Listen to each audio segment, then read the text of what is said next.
Hi friend, मैं घनश्याम एक बार पुनः आप लोगों का डिवाइन इंग्लिश मंत्रा यूट्यूब चैनल पे स्वागत करता हूं। जैसे कि आप लोगों को अभी हम लोग ये प्रैक्टिस सेट कंटिन्यू किए हैं, तो प्रैक्टिस सेट जो हम कर रहे हैं वो अभी रिलेटेड लिटरेचर पॉइंट से अगर बताऊं तो हम द एज ऑफ मिल्टन की ये सीरीज चला रहे हैं और जिसमें डे 1, डे 2, डे 3 और डे 4 हमने किया हुआ है। तो आज हम करने वाले हैं डे 5 वाली वीडियो, तो यानी कि ये 5th वीडियो होगी। तो चलिए देखते हैं कि इस डे 5 में कितना हम क्वेश्चन करते हैं। प्रैक्टिस विद एनालिसिस करेंगे।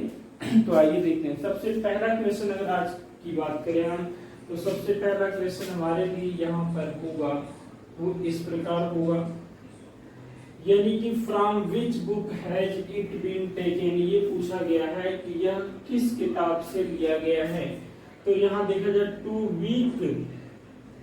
B weak is miserable doing or suffering, यानी ये पूछा जा रहा है कि to be weak and miserable, ये पूछा गया to weak is miserable doing or suffering, ये किस बुक से लिया गया है। आपके सामने ये 4 बुकें हैं इस प्रकार कि the Tempest, paradise regained, the prelude, paradise lost है।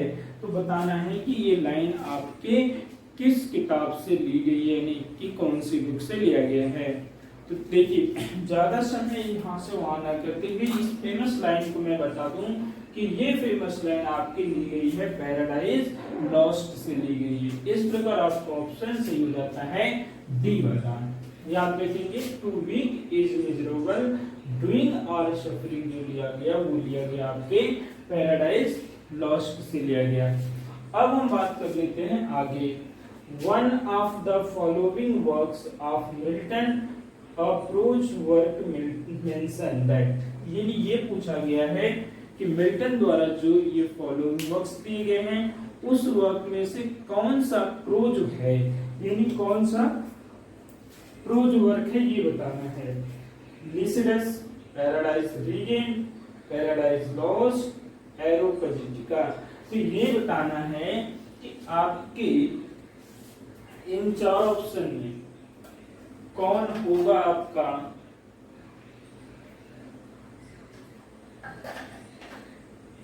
यानी कौन सा प्रोज वर्क होगा, ये आपको बताना है। तो चलिए मैं आपको ले चलता हूं आपके राइट ऑप्शन तक। वैसे तो उम्मीद है कि आप ऑप्शन सेलेक्ट कर लिए होंगे, वो भी करेक्ट वाला। देखिए, मिल्टन के अगर इन 4 ऑप्शंस में से अगर बात करें तो एरोपजिटिका ही है, ये प्रोज में लिखा हुआ है, यानी प्रोज रिटेन है, तो ये प्रोज वर्क कह सकते हैं। तो इस प्रकार से हमारा ऑप्शन सही होता है डी, एरोपजिटिका मिल्टन द्वारा प्रोज वर्क है। तो नेक्स्ट ले लेते हैं हम लोग 41 आपके सामने है इस प्रकार, मिल्टन्स पैराडाइज लॉस्ट, यानी मिल्टन्स पैराडाइज लॉस्ट के बारे में 4 ऑप्शन में 4 बातें लिखी गई हैं। तो कौन सा ऑप्शन हमारा सही होगा और कौन सी लाइन हमारे लिए ठीक है वही बताना है, ठीक है।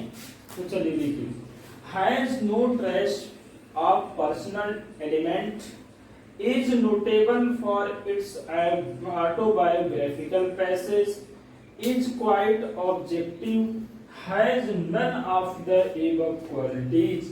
यानी चारों ऑप्शन में से ये बता देना है कि कौन सा ऑप्शन आपके लिए सुटेबल हो जाने वाला है, ठीक है। चलिए, मुझे उम्मीद है आप अपने ऑप्शन तक पहुंच गए होंगे। तो चलिए मैं आपको राइट ऑप्शन तक ले चलता हूं और बता देता हूं। तो अगर मैं बात करूं यहाँ पर मिल्टन्स पैराडाइज लॉस्ट के बारे में, जो सबसे बेहतर ऑप्शन आएगा वो होगा is notable for its autobiography passage. तो यानी ये हो जाएगा ऑप्शन नंबर बी सही होता है। तो चलिए फ्रेंड्स, नेक्स्ट नंबर की बात कर लेते हैं। 42 Who is the hero of Paradise Lost। ये काफी कंट्रास्ट रहा है इसको लेकर कि Who is the hero of Paradise Lost। कभी गॉड, कभी सैटन, तो कभी एडम के बारे में कंफ्यूजन रहा है, लेकिन मैक्सिमम जो आपको एग्रीमेंट मिला है यानी सपोर्ट मिला है वो मिला है सैटन साहब को। इसलिए आपका जो ऑप्शन जाएगा वो जाएगा आपके सेकंड के साथ, यानी ऑप्शन नंबर आपका बी होता है करेक्ट। अब हम लेते हैं 43 वाला क्वेश्चन। तो 43 हमारे सामने इस प्रकार है, समसन एगोनिस्ट बाय मिल्टन, यानी ये पूछा गया है कि समसन एगोनिस्ट बाय मिल्टन जो था वो क्या है, बाय लिटरेरी फॉर्म, तो बताना है आपको। चलिए रेडी रहिए, आई होप कि आप बेहतर ऑप्शन अपना करेंगे और अच्छे से मार्क को मतलब अच्छे से ऑप्शन को ट्रिक कर लेंगे। तो चलिए ऑप्शन रीड करता हूँ। Is a play is a long poem is a marks on his blindness, यानी समसन एगोनिस्ट प्ले है या लॉन्ग पोएम है या मार्क्स है या ऑन हिज ब्लाइंडनेस है, व्हाट इज ये क्या है। तो डियर फ्रेंड अब चलिए समय आया आपके सही आंसर का कि ये समसन एगोनिस्ट जो है वो एक प्ले है। इस प्रकार से हम कह सकते हैं हमारा ऑप्शन नंबर ए ही तो ठीक है। चलिए अब हम 43 का आंसर भी सही कर लिए, तो नेक्स्ट नंबर लेते हैं 44 के रूप में। तो 44 हमारा इस प्रकार है, Milton's poetry is a mirror, Milton's poetry is a mirror in which the writer's character is very clearly reflected. Who made this statement? यानी एक बार फिर से ध्यान दीजिए, Milton's poetry is a mirror in which the writer's characters is very clearly reflected. Who made this statement? यह statement किसने बनाया है कि जो मिल्टन्स की पोएट्री है ना वो एक मिरर है, दर्पण है, जिसमें सभी राइटर के कैरेक्टर्स झलकते हैं। तो ये वाला कथन किसने बनाया है ये बता। तो चलिए ये वाले कथन किसने बनाए, तो यहाँ पर है वैरायटी, मैकमिलन, पैटिसन और बुश। इन चार ऑप्शन में से इस ऑप्शन को बनाने वाले कौन है या इस कथन को कहने वाले कौन है कि मिल्टन्स की पोएट्री एक दर्पण है जो सभी राइटरों के कैरेक्टर्स को प्रदर्शित करती है, रिफ्लेक्ट करती है, दिखा देती है। ये लाइन किसने कह दिया था।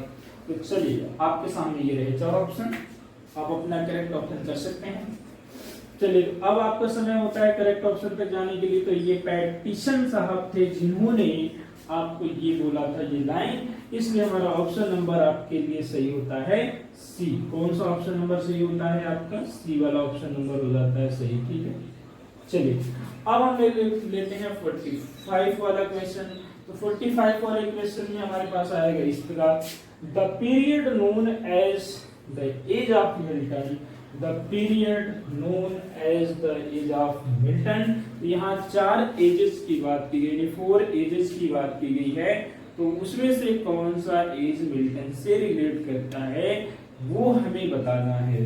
तो चलिए ये कहते हैं 1621, 1681, 1620, 1665, 1625, 1660, 1628, 1655। ये 4 एजेस हैं, 4 एज का ड्यूरेशन है। कौन से एज का ड्यूरेशन मिल्टन से रिलेट करता है ये हमें बताना है। तो चलिए मुझे उम्मीद है कि आप अपने ऑप्शन तक पहुंच गए होंगे, बिकॉज मिल्टन एज काफी पॉपुलर है। तो यहाँ मैं आपको ले चलता हूँ राइट ऑप्शन। तो मिल्टन का जो एज रहा है वो रहा है 1625 से लेकर के 1660 तक रहा है। तो इस प्रकार हमारा ऑप्शन सही हो जाएगा सी वाला।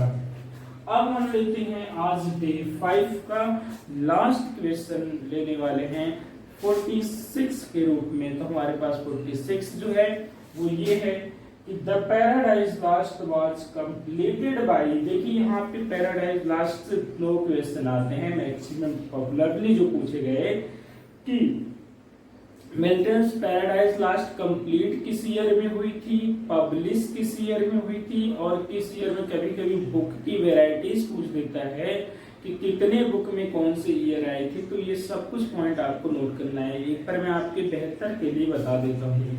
यदि कंप्लीट पूछा गया तो हमारा जो ऑप्शन आएगा वो आएगा 16 1665 आएगा। लेकिन पब्लिशिंग पूछा गया तो 1667 कहना होगा इन 10 बुक। लेकिन अगर कंप्लीट पब्लिश के बारे में पूछा गया तो ये बताना होगा 1674 बोलना पड़ेगा, जो 12 बुक्स का एडिशन था। फर्स्ट एडिशन 1667 में आया था, जो कि 10 बुक में था। बट यहाँ पे क्वेश्चन का नेचर ही अलग है, उसने ये पूछ लिया है कि कंप्लीट कब हुआ था। तो कंप्लीमेशन के बारे में बताना है तो आपको ये बताना होगा कि 1665 बताना होगा। तो ये रहा आपका ऑप्शन नंबर सी कि paradise lost was completed by कितने में हुआ था 1665। तो डियर फ्रेंड, मुझे उम्मीद है कि आपको डे 5 में काफी इंटरेस्ट आया होगा और इसी तरह से वीडियो को अगर आप चाहते हैं तो आप इस सीरीज को कंटिन्यू देखते रहें। और यदि वीडियो पसंद आए तो लाइक शेयर एंड सब्सक्राइब करना नहीं भूलेंगे। और साथ ही साथ जो कुछ आप फील करते हैं वीडियो देख के वो कमेंट में डील करना नहीं भूलेंगे, जिससे हमें मोटिवेशन मिलता है और हम आपके लिए और भी बेहतर से बेहतर क्वेश्चनों की प्रैक्टिस करा सके, ताकि आपका बेहतर परफॉर्मेंस हो सके एग्जाम में और आपकी एक सीट रिजर्व हो सके। तो आज ज़्यादा कुछ नहीं कहना है, बस इतना ही। Thank you so much for watching my video. Bye bye.